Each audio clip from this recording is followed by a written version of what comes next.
All right, folks, Dave Chappelle has a new Netflix special.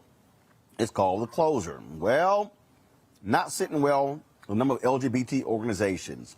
GLAAD and others, including the National Black Justice Coalition, they are calling for Netflix to remove the special, saying Dave continues to make homophobic and transphobic comments. Last night, he had a screening of his documentary at the Hollywood Bowl. I was in attendance. He made it perfectly clear. He said he's not concerned. He is not going to get canceled. Joining us right now is David Johns. David leads, of course, the organization I was just speaking about.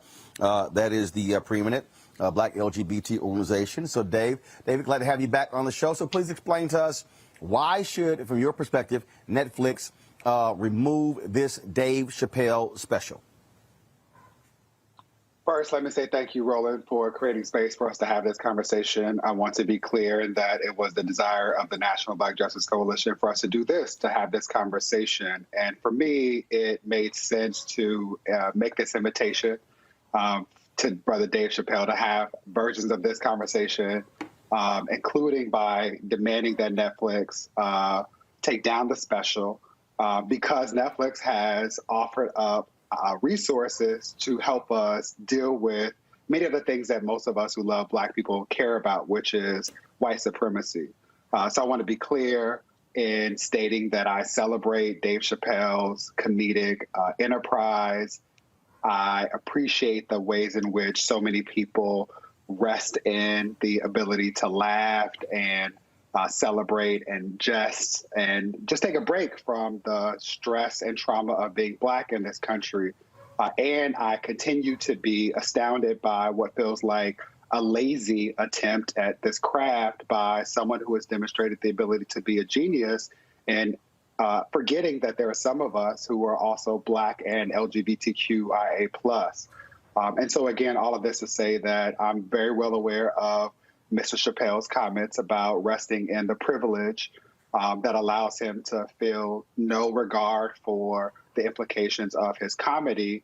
And as someone who leads an organization that cares greatly about the overlooked and neglected needs of Black, queer, trans, and non-binary people, I'd like us all to do a little bit better.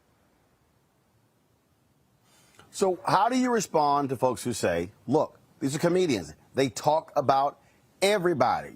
They talk about Black people. They talk about gay people. They talk about trans people. They talk about women. They talk about politicians. Yeah. They talk about everybody. Many comedians say that's what comedians do. You're not going to a keynote speech. You're going to a comedy show. Right. What I would acknowledge is, okay, and the next step is to talk about then what, right? So, comedy is an art form. It's a form of entertainment that, when we think about the ways that Dave Chappelle has shown up, provides entree, right? Opportunities for us to think more critically and to engage more responsibly with each other. And so for me in particular, I am very much interested in this because Brother Chappelle and I purport to care about Black people. And in particular, when the comedy could lead to Black people, in particular, Black people who are women, who are trans, queer, non-binary, who do not have the privilege to say, I don't care what people are saying about me because they're millionaires and have deals with Netflix, right? When we're talking about everyday people who don't have those privileges, I remain concerned about the implications of the jokes or the art form. And let's just keep it a buck, right? We're Black people. And a part of this, what I've heard is people say like, it's jokes. You should just be roasted. And there's two things that are important for me. One is that's about community, right? If I am in a situation where we're playing the dozens, we should be on equal footing.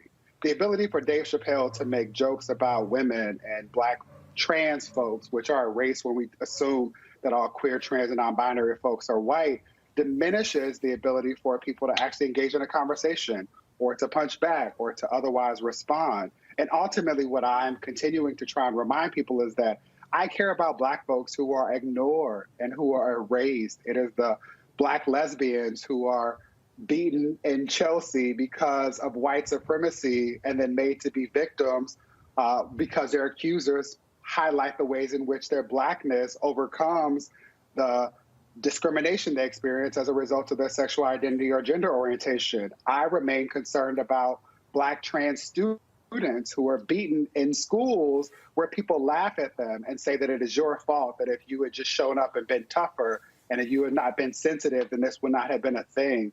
What I am concerned about is how people respond to the jokes, what people do as a result of the jokes.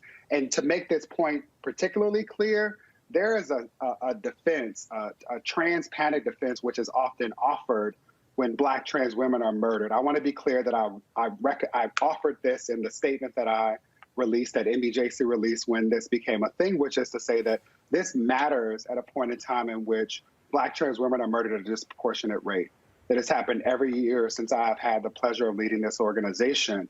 And what I remain concerned about is that the murder, the violence against Black, queer, trans, and non-binary folks, the violence against Black women more generally is ignored when people say, oh, it's just a joke, you should laugh at it. There are some of us who don't have that privilege. And I would like for all of us to be able to have this conversation while celebrating that Dave Chappelle has the right to say what he wants to say. There are also some of us who should have the right to be critical of what it is that he says. You said something there where you said that you're playing the dozen, you have the ability to actually punch back. But the reality is, comedians are on stage all across the country, all across the world. Whether it's a Netflix special, whether it's the Laugh Factory, whether it's any comedy venue in Chicago and New York, Houston, they're all over the country. So is there a difference when a comedian says something and they're talking about anybody? Don Rickles ripped everybody. Lisa Lampanelli. I've heard people actually put on social media, they said if Bernie Mac was alive today, Bernie Mac would get canceled. Richard Pryor would get canceled. So is that part of this conversation? Are we establishing a separate standard? Are we trying to establish the same standard for comedians as we do politicians? Isn't that different being on the comedic stage? Yeah, I'm not interested in establishing standards. What I'm interested in is all Black people being free. And more specifically, what I want is for Black women, Black, queer, trans, and non-binary folks to not be forced to make the decision to show up and be visible, to have public jobs that require us or invite us to have these conversations, or to be safe. What is missed is that jokes about beating up lesbian women and not liking trans women because they have Adam's apples, or reducing trans people to their genitalia is often a factor in the violence that members of our community experience. And so what I'm interested in is a more meaningful conversation where Black people in particular who purport to care about Black people are more conscious of the ways in which white supremacy is operationalized, and we do a better job to acknowledge intersectionality. I want to be clear, to the extent that I believe that it has been lost heretofore, that I appreciate what I believe is Dave Chappelle saying that that the dragon he is attempting to slay is white supremacy. That is why this matters to me. That is why it was important for NBJC to engage in this discussion. We care about Black people, all of us being free. Now, to the extent that the jokes, one, dismiss or provide cover for or allow people to get away with violence against our community, that's a point in which we have an issue. And again, the invitation is for us to have more meaningful conversations about the ways in which people use jokes, our humor, our comedy to dismiss the things that actually are meaningful and show up as barriers in terms of our ability as Black people to live self-actualized lives, to be free, to other.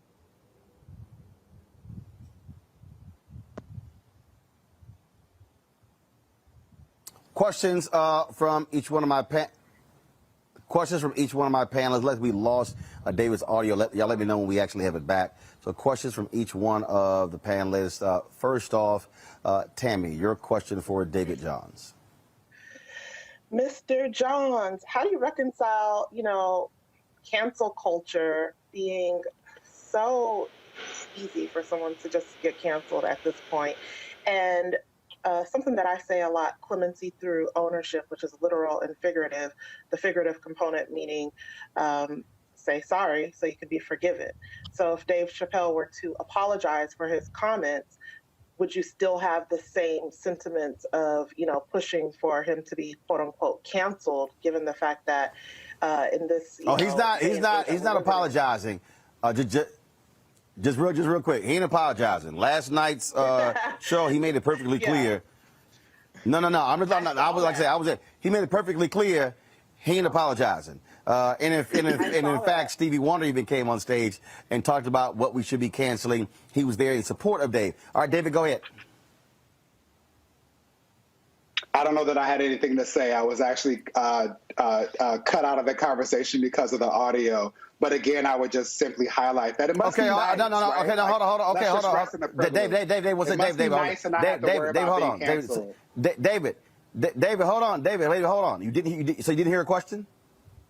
I did not. I heard the last part of your comment as I was able to come back in. Okay, Tammy. Hold on. So Tammy, restate your question to David so we can answer. Please. Okay, so be clear. Dave Chappelle is not apologizing. He said if this is what canceling is, he loves it, right? So my thing is, how do you reconcile, informing and educating the community, right, about the importance of not, being rude or belittling the LGBTQ community, but also not being so quick to cancel whenever our culture doesn't necessarily fully comprehend and understand the significance and the cultural impact of some of these statements sometimes. And I said that I always say clemency through ownership, which is literal and figurative. Say sorry to be forgiven. Got it. And we know that he's not going to apologize. David? Yeah, I appreciate that, Tammy. Really thoughtful question. I want to acknowledge that this is not easy at all. There's no simple answer. I don't want to suggest that there is. I do want to name that it must be nice to rest in the privilege of being a millionaire who can say whatever you want without regard for how it might impact other people who do not have access to the privilege that you have been afforded to have access to, and just simply do and be and say. And again, what's challenging for me is knowing that the reality is that so many of us, not all of us, I don't purport to speak for all of us, but so many of us do not have that privilege. We are on track to have this year be the deadliest year with regard to the murders of Black trans women. And often, NBJC issues statements, much like the statement we issued around Dave Chappelle, around the murders of Black trans women that doesn't get a modicum of the traction or energy that this has received. And so my hope is that while Mr. Chappelle continues to do whatever he will do because he's privileged enough to do that, that we will continue to have these conversations. And that as a community of people who purport to care about Black people, that we will do better. not only with regard to our language and with regard to how we have conversations with one another, but how we protect and support one another in more meaningful and measurable ways.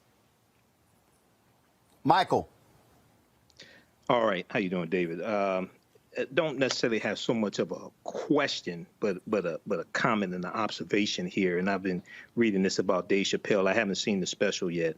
One of the criticisms that he's getting is defense of comments that the baby made that people are saying were homophobic as well. And we know the baby got canceled and disinvited from different events.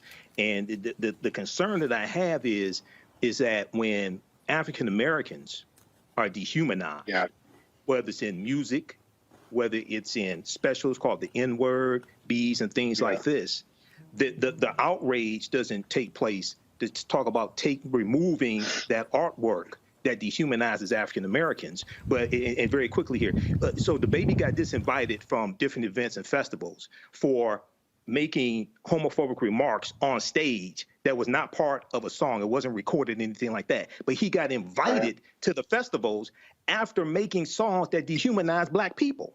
And people are largely silent on that, okay? So see, that's the conflict that I have, okay? So, you know, that's my perspective on this. Okay. No, I appreciate that. I appreciate that. Your thoughts on that? Yeah, I appreciate that. I appreciate that. And for me, the problem with the jokes and the presentation of this conversation via this big platform is that it affirms this lie that all Black people are cis, heterosexual, and think and operate in the same way, and all queer people are white. And that is a lie. Right. And so if we step back from that, the thing that I find frustrating is that most people are now engaging in this conversation without regard for the fact that, as Dave Chappelle referenced, the baby shot somebody in Walmart and then rapped about it in a song where he told his child, I would do it again. That is a problem. We talk so much about violence in the Black community. I want to offer a footnote. There are so many people who have been introduced to MBJC for the first time. Welcome to what we do. We're not new to this. We engage in similar conversations when we're talking about Tony McDade, the Black trans man who was murdered the same week that George Floyd was murdered by the Tallahassee Police Department. We show up and talk about and support Jasmine Koenig, a founder of this organization who has been in the space before, to talk about Ed Buck, a perpetrator of violence, systemic violence against Black, queer, and same-gender-loving men in particular. We show up and talk about this with regard to Nigel Shelby and Black students who are bullied and suspended. We agree in the space of wanting to ensure that all Black people can be free. For me, it's important to highlight for folks that don't have access to the information, who would never read a book about intersectionality, who don't know anything about Kimberly Crenshaw's groundbreaking essay mapping the intersections, to appreciate that as long as there have been Black people, there have been Black, queer, trans, and non-binary people. We have always been beautifully diverse. The issue with the special, and I encourage you to watch it, which is vexing for me in this space where I'm like, we shouldn't be continuing to talk about this, but it also provides us with opportunities to talk about this, is to simply say this. We agree. We're only having this conversation because Dave Chappelle says in the special, I care about Black people, and my issue is white supremacy. What is missed so often, particularly with regard to Mr. Chappelle's comedy, is that intersectionality is a thing. And there are Black, queer, trans, and non-binary and non-conforming people. And it is us, not white people. It is not white queer people. He talks about LGBTQ people as if they're white and talks about the movement that they are winning. It is them, white folks, who win, not us. When these jokes happen without this critical conversation, it is Black, queer, trans, and non-binary people who are victims of the kind of violence that he jokes about, who get beaten up because their Adam's apple is too large, or because their hands are too big, or because they do not show up in the ways that white people and the things that we all hold to this level of being the things that we should all do. When we are not able to achieve that, we are the victims of it. And that is the thing that I care most about. I also want to be clear that this is not about, to the extent that we can't cancel Dave Chappelle. Roland has made this apparently clear. He's been on Instagram with all of his friends. This is about us as Black folks who purport to care about Black folks doing better. Kelly. First and foremost, thank you, David, for coming on and speaking about this. I'm a huge fan of yours. I follow you on everything. But I wanted to make clear how, and it's more of a comment than a question, but I would love your thoughts on it, how cancel culture has been just very conflated when it comes to accountability. I don't see this as being a canceling Dave Chappelle notion so much as it is the fact that all Black lives matter, and Dave Chappelle and other people who have the privilege of having a platform as large as Netflix need to be held accountable to the notion that all Black lives matter, that there are ways to be funny and to critique culture and to critique society without disparaging the most marginalized among us, especially within the Black community.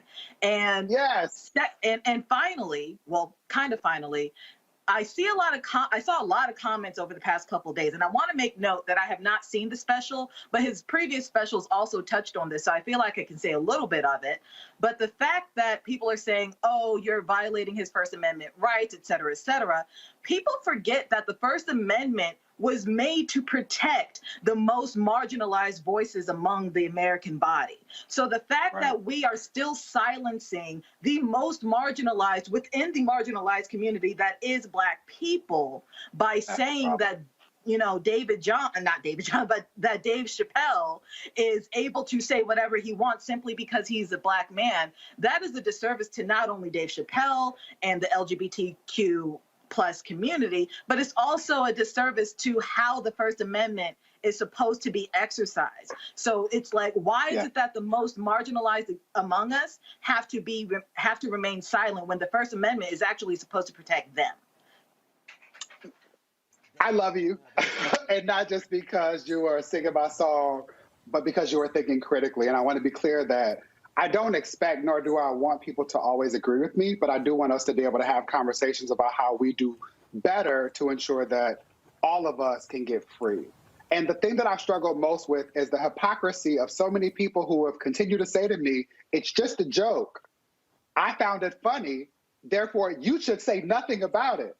If Dave Chappelle had the freedom to make jokes, as he will clearly continue to do, I and other people should have the freedom to say, I watched the special twice over. I also know that this is not new, and I didn't find it funny. And two truths can exist at the same time. Beyond that, to your point, Kelly, I will continue to say that my issue and interest is in ensuring that all of us can be free. We are now actively having a fight, a conversation that hopefully will lead to us being able to pass the Equality Act. And the issue for me is that too many Black people consider the Equality Act a gay piece of legislation, something that will benefit white gay people or LGBTQ people generally, because again, the assumption is that all gay people are queer. And the reality is it's a civil rights piece of legislation. It addresses fundamental gaps in legislation that exist around the pieces of legislation that most Black people will name when they talk about the things that they care most about with regard to civil rights, right? This includes things like ensuring that Black women cannot be fired because of the way that they wear their hair, ensuring that all of us cannot be kicked out of a rideshare like an Uber or a Lyft because of the way that we show up in the world. I care about Black people. I really don't care as much about what George Carlin has to say or Rosie O'Donnell. What I care about is acknowledging that in this moment, there is someone who has an extreme platform, who has an extreme amount of wealth, an extreme amount of privilege, who purports to care about Black people. And I'm simply saying that if you purport to care about Black people, I would like to know if you actually care about all of us. And for me, that's the question that is being pressed at this moment. Heretofore, it has been possible for folks to say, I care about Black people, and that be code word for saying, I care about some of us.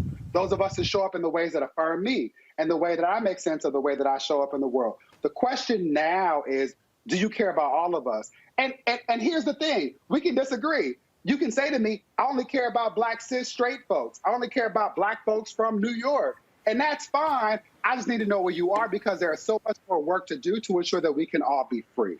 That's my goal.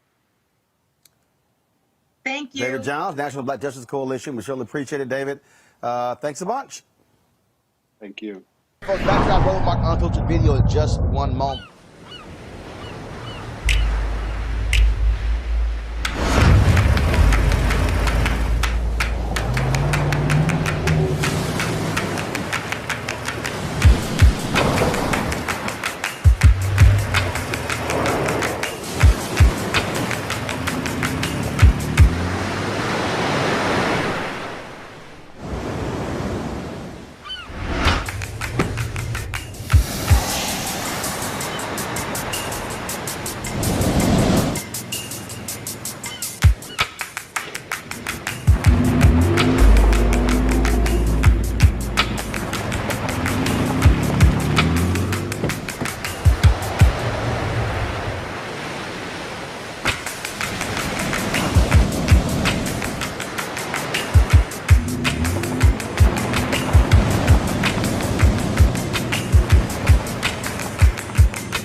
time to be smart. Roland Martin's doing this every day. Oh, no punches! Thank you, Roland Martin, for always giving voice to the issues. Look for Roland Martin in the whirlwind, to quote Marcus Garvey again. The video looks phenomenal, so I'm really excited to see it on my big screen. Support this man, Black Media. He makes sure that our stories are told. See, there's a difference between Black Star Network and Black-owned media and something like CNN. I got to defer to the brilliance of Dr. Carr and to the brilliance of the Black Star Network. I am rolling with Roland all the way. Honored to be on a show that you own. A black man owns the show. Folks, Black Star Network is here. I'm real revolutionary right now. Like, wow, Roland was amazing on that. Stay black. I love y'all. I can't commend you enough about this platform that you've created for us to be able to share who we are, what we're doing in the world, and the impact that we're having. Let's be smart. Bring your eyeballs home. You can't be Black-owned media and be scared. You dig?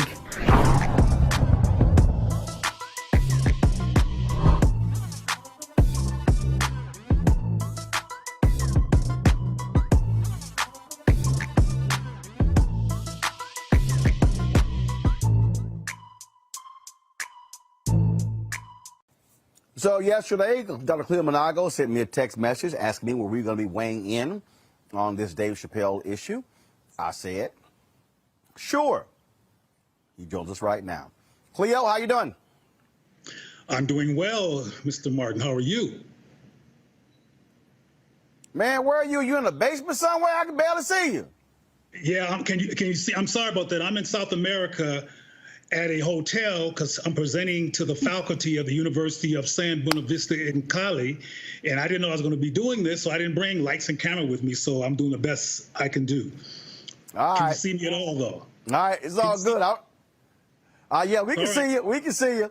Let's get right to it, Cleo. You wanted to weigh in on this issue. You sent me a text, a long text. I said, man, that's too much typing. Say that on TV. You heard the interview there with David. You've seen the stories. Folks saying, drop the special, get rid of the special. Dave Chappelle is wrong. He should not be making these comments. Your take. Okay, well, like you said, my message was long, so because this is a very dimensional issue. I appreciated some of what David said, which I think was provoked by the conversation here, because what he was talking about previously that I first saw was a part of what we're talking about as cancel culture, and for Netflix to cancel David Chappelle's The Closer.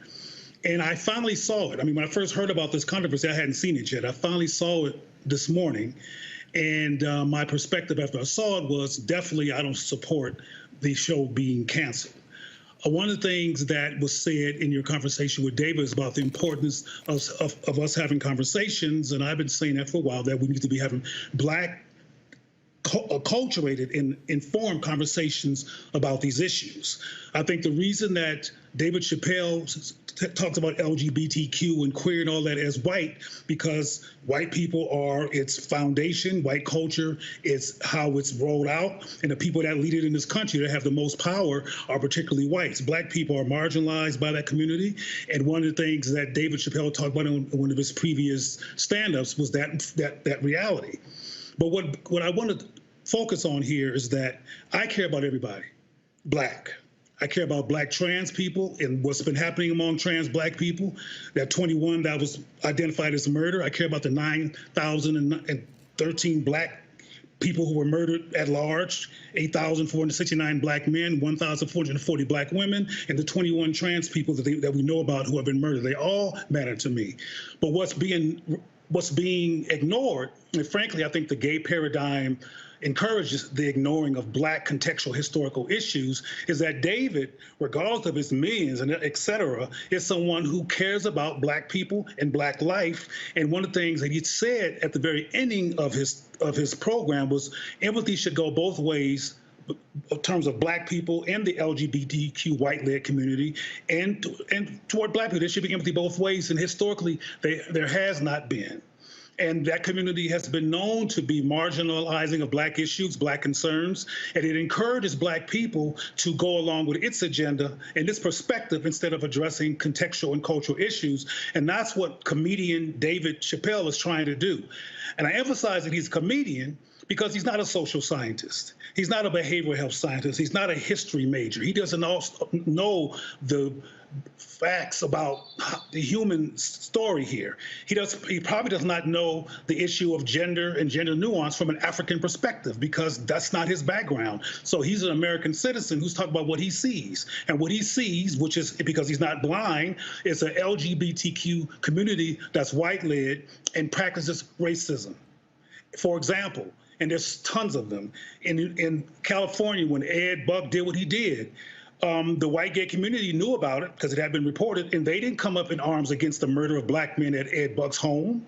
And I got tons of examples of that community not being supportive of Black people. But I want to get back to some issues that David raised so people won't get confused, because David said over and over again that Black people are queer, Black people are trans, Black people, etc. This is a diverse community. I have a relatively large following online as well, and there are lots of trans, same-gender loving, etc. people who support David Chappelle's perspective, who doesn't have the perspective of the National Black Justice Coalition.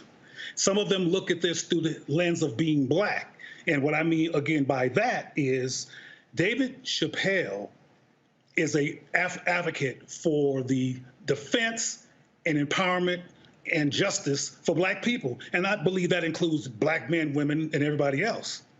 And as a result of us not considering that and looking at this simply from a gay defensive lens, we're not even looking at the fact that if you look at his special from the whole context, he had a very endearing and loving story about a trans friend of his.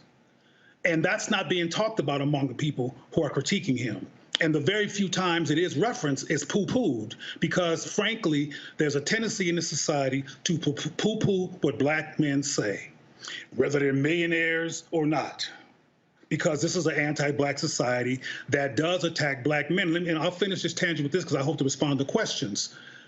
One of the things that clearly concerns David Chappelle is Black manhood. And one of the things that I want to talk about at some point is the underpinning of why there's anxiety. I mean, he did a lot of bashing, if you will, around masculine traits of some trans people and made fun of it, which I found disturbing. And I understand contextually why people who are struggling, because transgender people struggle. Transgender people are bullied. Transgender people, well as all kinds of other Black people, frankly, at larger numbers, are murdered and killed. But focusing on this issue, there are situations that lead to the death of trans people, and there's teasing and bullying and a misunderstanding or judgment around being too male, too female. All this stuff is actually occurring.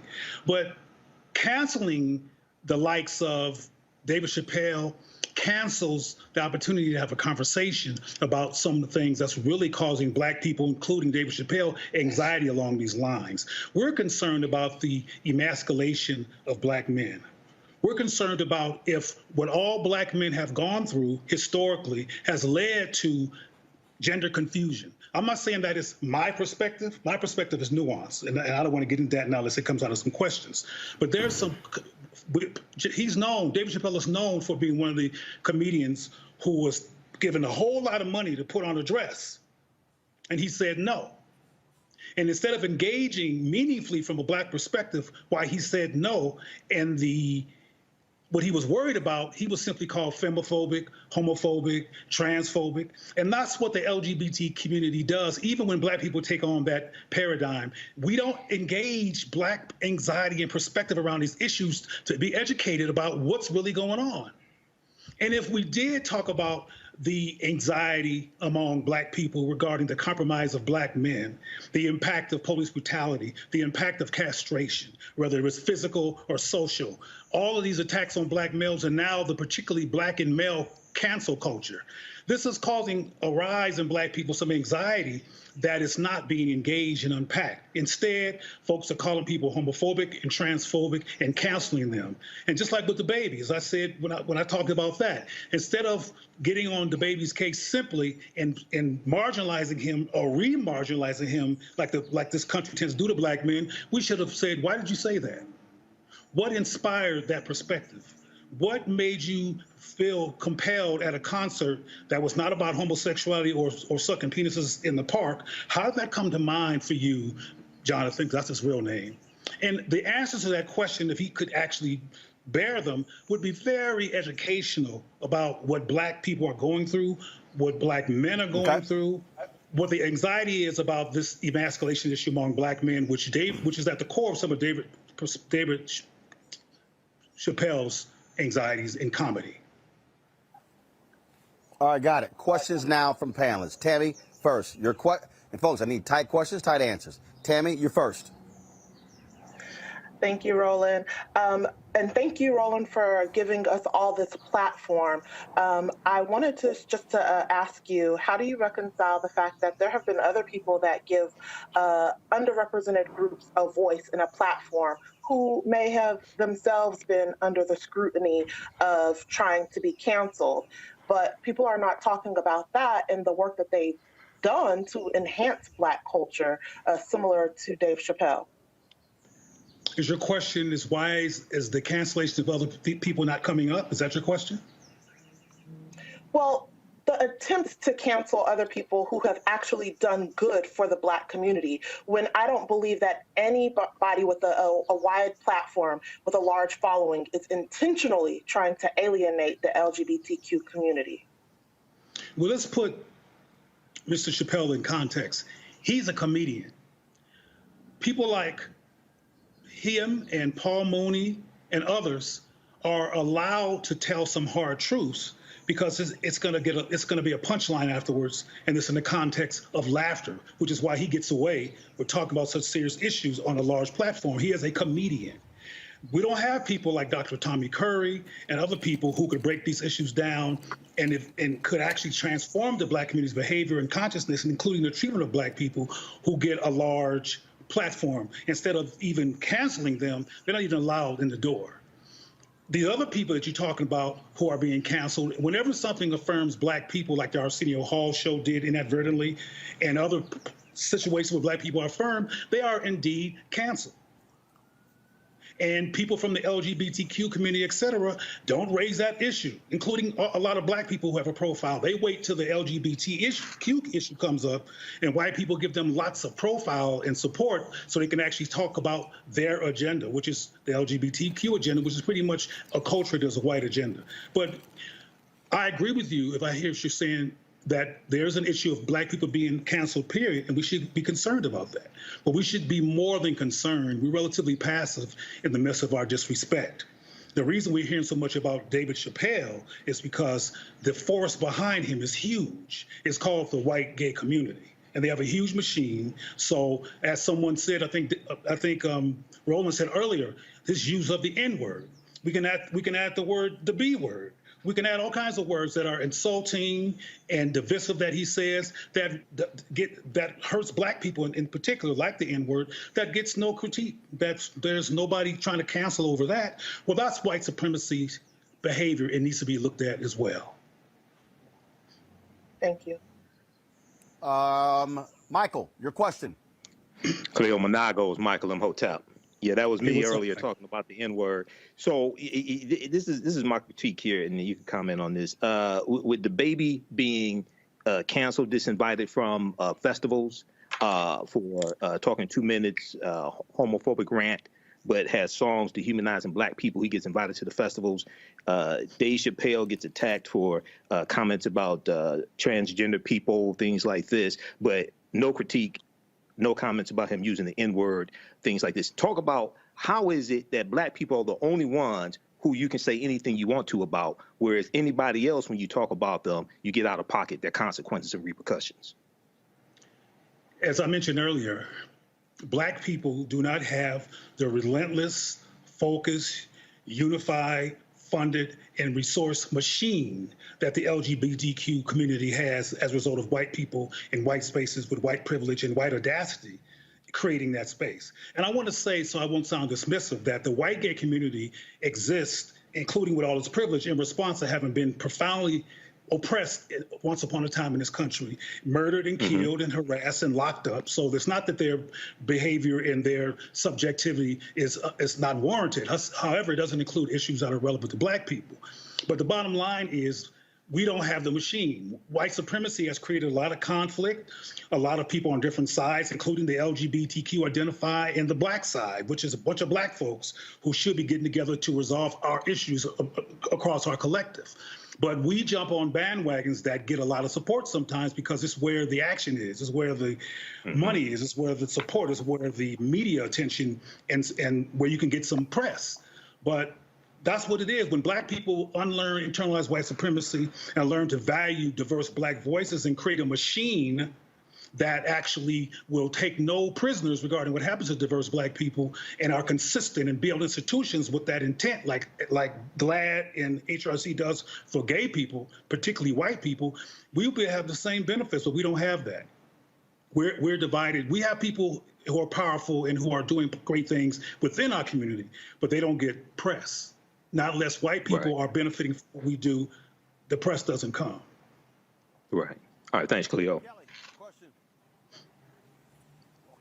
So I understand your point, but I'm failing to draw the correlation between what you've said and what David Johns brought up and what I've brought up and other people who have an issue with Dave Chappelle's remarks, in that while he was, making remarks against white supremacy and the like through his comedy and his commentary in this special, the problem isn't that he was just talking about the white LGBT plus community. It's the fact that in so doing, it's harming the black people within that community.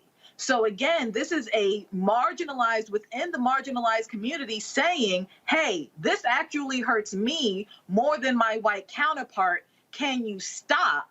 And yet and still we have people literally just saying no and screw you. So how do you reconcile the fact that it's black LGBT people saying this is hurting me? We are the ones who are actually going to be impacted by his commentary the most because he's a black man.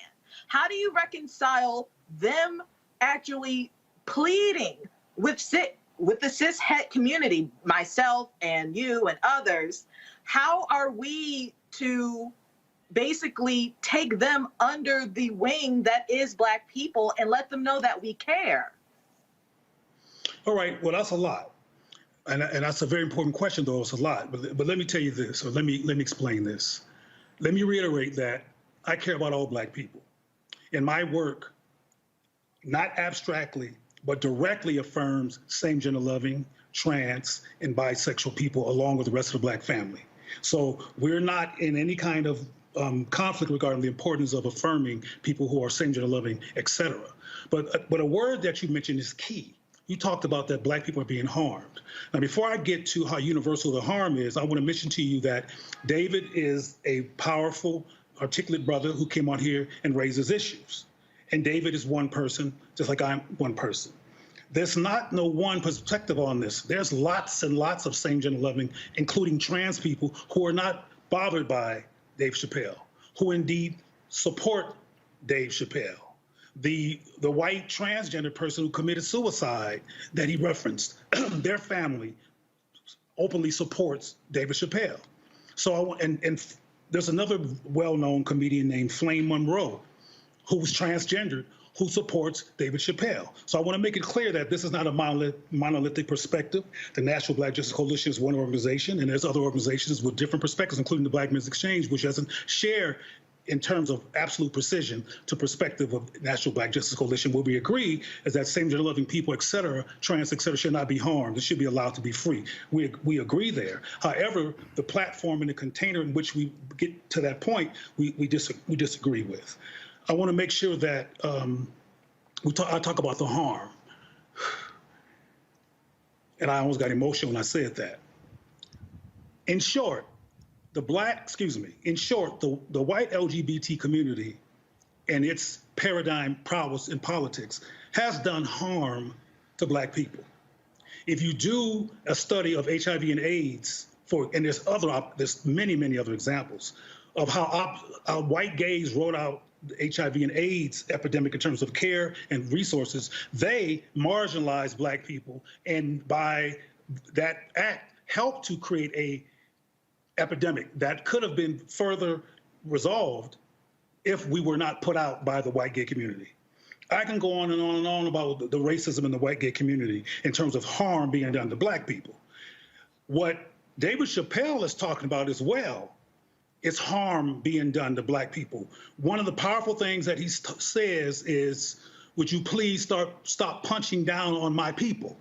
That's one of the final comments that Dave Chappelle says, actually after he had contextualized it quite clearly before he even said that throughout his hour and a half special. The harm is being done. And David Chappelle is concerned about that harm. Now, David Chappelle, to my knowledge, is not a same-gender loving or bisexual man. He made some inferences, I should say, during his interesting sexual inferences around glory holes, et cetera, during his stand-up. But he doesn't understand the nuances, the experience of same-gender loving people.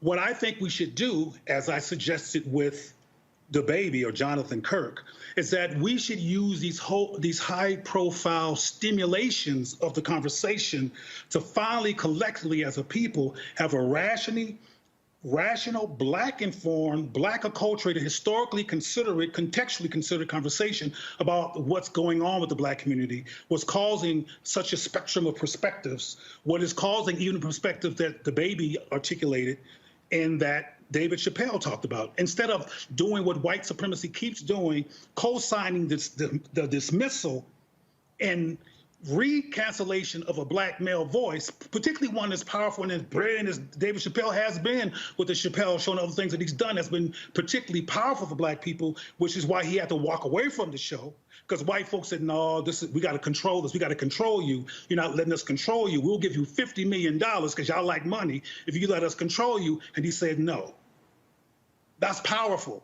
So we need to be using him as somebody that we can go to or include in a larger conversation about Black bridge building, about Black people unlearning impulses that are anti-SGL or anti-trans or that are not considerate of gender nuance. We can talk about these issues we can talk about gender nuance from an African perspective and do a whole lot of educating. The reason I'm here in Colombia is I'll be speaking at the University of San Buenaventura in Cali, a predominantly Black city, about the epistemology of ancient African gender nuance versus contemporary gender constructs. Because they're having issues around manhood and masculinity and that anxiety which causes abuse of feminine people, particularly if they're male, that they want to help unpack and resolve. So this gender issue, which is a core underpinning of David's anxiety, we have to have a Black conversation about all these issues and include our diversity in respectful ways so we can resolve the conflict, not cancel people. And we should be able to critique. One thing that David said that I agree with is that we should have the opportunity to critique each other. All right, Dr. Cleo Monago, we certainly appreciate it. Thanks for your perspective. We shall see what happens, but like I said, Dave made it clear last night, he does not care about people saying cancel him. He was real clear. Thanks, Cleo. Thank you for the invitation. Thank you all. Folks, back to our Road Mark Unfiltered video in just one moment.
time to be smart.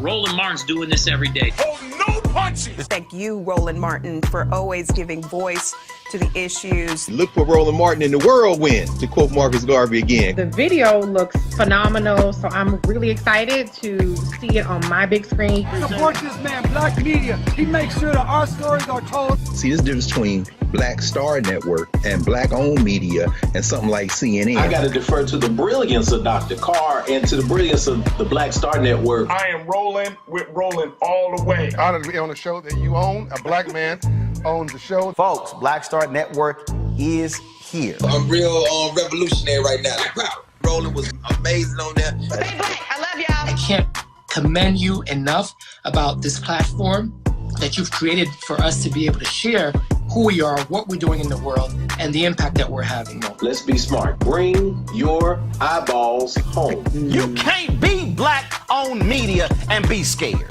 You dig?